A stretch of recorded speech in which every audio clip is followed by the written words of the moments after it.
ನಮಸ್ತೆ ಎಲ್ಲರಿಗೂ. ಇವತ್ತಿನ ವಿಡಿಯೋ ಏನಂದರೆ, ಇವತ್ತು ನೋಡಿ ಫ್ರೈಡೇ ಇತ್ತು. ಎಲ್ಲ ಹೊರಗಡೆ ಎಲ್ಲ ಸ್ವಲ್ಪ ಶಾಪಿಂಗ್ ಇತ್ತು. ವ್ಲಾಗ್ ಎಲ್ಲ ಹಾಕಿದ್ದೆ ನಾನು. ಆ್ಯಕ್ಚುಲಿ ವ್ಲಾಗೆಲ್ಲ ಎಲ್ಲ ವ್ಲಾಗ್ನಲ್ಲಿ ತೋರಿಸಿದೆ. ಹೊರಗಡೆ ಎಲ್ಲ ಸ್ವಲ್ಪ ಓಡಾಡೋದಿತ್ತು, ಅದು ಇದು ಶಾಪಿಂಗ್ ಮಾಡೋದಿತ್ತು ಮಕ್ಕಳಿಗೋಸ್ಕರ.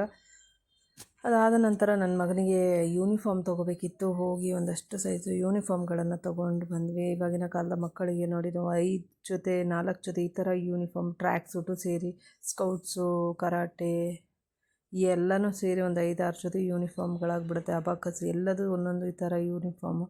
ನಮ್ಮ ಕಾಲದಲ್ಲೆಲ್ಲ ಹೀಗಿರಲಿಲ್ಲ. 1 ಅಥವಾ 2 ಜೊತೆ ಎತ್ಕೊತಿದ್ವಿ, ಒಂದು ತೊಳೆದಾಗ ಇನ್ನೊಂದು ಹಾಕ್ಕೊತಾ ಇದ್ವಿ. ಬಟ್ ಇವಾಗಿನ ಮಕ್ಕಳಿಗೆ ಕಂಪಲ್ಸರಿ ಕೊಡಿಸ್ಲೇಬೇಕು. ಅದಲ್ಲದೆ ನೋಡಿ ವರ್ಷ ಚೇಂಜ್ ಮಾಡ್ತಾ ಇರ್ತಾರೆ ಯೂನಿಫಾರ್ಮ್ಗಳನ್ನು. ಅದು ಸ್ಕೂಲಲ್ಲೇ ತೊಗೊಳ್ಳಿ ಅಂತಾರೆ, ಬಟ್ ಅವರು ಹೇಳಿರೋ ಶಾಪಲ್ಲೇ ಹೋಗಿ ಪರ್ಚೇಸ್ ಮಾಡಬೇಕು. ಇವೆಲ್ಲ ಇರುತ್ತೆ. ಅದೆಲ್ಲ ಮುಗಿಸಿದ್ದಾಯ್ತು ಇವತ್ತು. ಅದಾದ ನಂತರ ಕತ್ಲೆ ಆಗಿತ್ತು ಸ್ವಲ್ಪ. ಮತ್ತು ಮನೆಗೆ ಬಂದು ಕಾಫಿ ಎಲ್ಲ ಕುಡಿದು ಸ್ನ್ಯಾಕ್ಸ್ ಎಲ್ಲ ತಿಂದು ಸಂಜೆಗೆ ನೈಟ್ಗೆ ಸಾಂಬಾರು ಮಾಡಬೇಕಿತ್ತು. ಅದಕ್ಕೆ ಏನು ಮಾಡೋದಂತ ಯೋಚನೆ ಮಾಡಿದೆ. ಬರುವಾಗ ತರಕಾರಿ ಎಲ್ಲ ತೊಗೊಂಬಂದಿದ್ದೆ ನಾನು. ಆ್ಯಕ್ಚುಲಿ ಬದನೆಕಾಯಿ, ಕ್ಯಾರೆಟು, ಇದನ್ನು ಸೀಮೆ ಬದನೆಕಾಯಿ ಅಂತ ಹೇಳ್ತಾರೆ ನಮ್ಮ ಕಡೆ.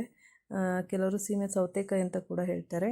ಬಟ್ ಇದರ ಹೆಸರು ಸೀಮೆ ಬದನೆಕಾಯಿ. ನಾವು ಮಲೆನಾಡು ಸೈಡ್ ಸೀಮೆ ಬದನೆಕಾಯಿ ಅಂತೀವಿ. ನಾವು ಹೋಟೆಲಲ್ಲಿ ಹೋದಾಗ ಪೂರಿ ಸಾಗು ಜೊತೆಗೆ ಜಾಸ್ತಿ ಇದು ಕೊಡ್ತಾರೆ. ಆವಾಗಲೇ ನಾನು ಜಾಸ್ತಿ ತಿಂದಿರೋದು ಅಂದ್ಕೊತೀನಿ. ನಾನು ಮನೆಯಲ್ಲಿ ಜಾಸ್ತಿ ಏನು ಮಾಡಿಲ್ಲ. ಇವತ್ತು ಕಾಣ್ತಲ್ಲ ಅಂತ ತೊಗೊಂಬಂದೆ. ನೋಡೋಣ.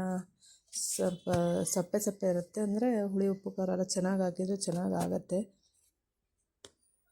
ಅದಕ್ಕೆ ಒಮ್ಮೆ ಟ್ರೈ ಮಾಡೋಣ ಅಂತ ಹೇಳ್ಬಿಟ್ಟು ತಂದಿದ್ದೆ. ಅದು ಸ್ವಲ್ಪ ಸಿಪ್ಪೆ ಎಲ್ಲ ಗಟ್ಟಿ ಇದೆ ಮೇಲ್ಗಡೆ. ಅದು ಹಾಗೆ ಸಿಪ್ಪೆ ತೆಗಿಯೋದ್ರಲ್ಲಿ ತೆಗೆದ್ರೆ ಬರ್ತಾ ಇರಲಿಲ್ಲ.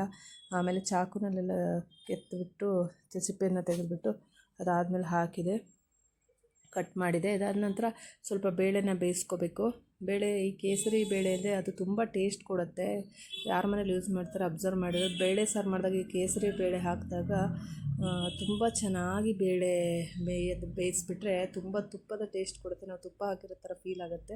ಅದಾದ ನಂತರ ಒಂದು ಟೊಮೆಟೊ, ಒಂದು ಚಿಟಿಕೆ ಅರಿಶಿನ ಹಾಕಿಬಿಟ್ಟು, ನೀರು ಹಾಕಿಬಿಟ್ಟು ಅದನ್ನು ಬೇಯಲಿಕ್ಕೆ ಇಡಬೇಕು. ಅದು ಚೆನ್ನಾಗಿ ಹಿಟ್ಟು ಥರ ಆಗಬೇಕು ಬೇಳೆ. ಹಾಗೆ ಅರ್ಧಂಬರ್ಧ ಬೆಂದರೆ ಟೇಸ್ಟ್ ಬರಲ್ಲ. ಹಿಟ್ಟು ಥರ ಆದರೆ ಮಾತ್ರ ಟೇಸ್ಟ್ ಬರುತ್ತೆ. ಒಂದು 4-5 ವಿಸಿಲ್ ಹಾಕ್ಸಿದ್ರೆ ಆಯಿತು, ಗೊತ್ತಾಗುತ್ತೆ. ಒಂದೊಂದು ಕುಕ್ಕರಲ್ಲಿ ಒಂದೊಂದು ಥರ ವಿಸಿಲ್ ಇರುತ್ತೆ, ವಿಸಿಲ್ ಬರ್ತಾ ಇರುತ್ತೆ. ಒಂದೊಂದು ಸರಿ 2 ಸಾಕಾಗುತ್ತೆ. ಆಮೇಲೆ ಖಾರ ರುಬ್ಕೊಳ್ಬೇಕು. ಅದಕ್ಕೆ ಏನೇನು ಬೇಕು ಅಂತ ಹೇಳಿದರೆ, ಮಸಾಲೆ ರುಬ್ಕೊಳ್ಳೋಕ್ಕೆ ಸ್ವಲ್ಪ ಬೆಳ್ಳುಳ್ಳಿ, ಒಂದು ಅರ್ಧ ಉಂಡೆಯಷ್ಟು ಬೆಳ್ಳುಳ್ಳಿ, ಒಂದು ಈರುಳ್ಳಿ ಹಾಕಿ, ಅದಾದ ನಂತರ ಜೀರಿಗೆ, ಅದಾದ ನಂತರ ಸ್ವಲ್ಪ ಧನಿಯಾ ಪೌಡರು 1 ಸ್ಪೂನು, ನಂತರ ಖಾರದ ಪುಡಿ,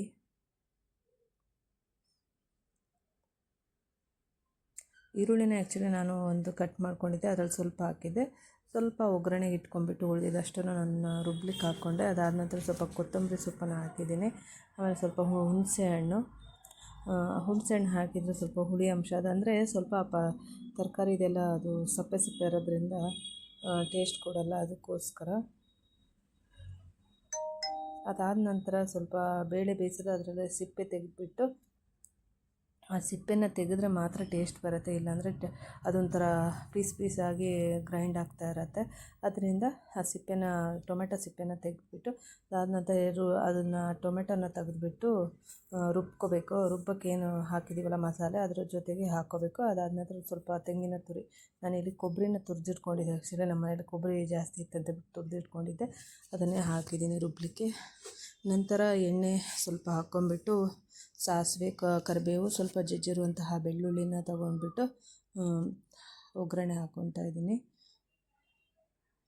ಫಸ್ಟೇ ನಾನು ಆ್ಯಕ್ಚುಲಿ ಒಗ್ಗರಣೆ ಕೆಲವರು ಲಾಸ್ಟಲ್ಲಿ ಹಾಕ್ತಾರೆ, ನಾನು ಫಸ್ಟೇ ಹಾಕ್ತೀನಿ. ಹಾಕ್ಬಿಟ್ಟು ಕುಕ್ಕರ್ನ ಬಿಸಿಲನ್ನ ಕೂಗಿಸ್ಬಿಟ್ಟು ಕುಕ್ಕರ್ ಮುಚ್ಚಳ ತೆಗೆದುಬಿಟ್ಟು, ಅದಾದ ನಂತರ ಸ್ವಲ್ಪ ಒಂದು 2 ಮಿನಿಟ್ 3 ಮಿನಿಟ್ ಹಾಗೆ ಹಬೆನಲ್ಲಿ ಬೇಯಕ್ಕೆ ಬಿಡ್ತೀನಿ. ಆವಾಗಷ್ಟು ಚೆನ್ನಾಗಿರುತ್ತೆ ಟೇಸ್ಟು.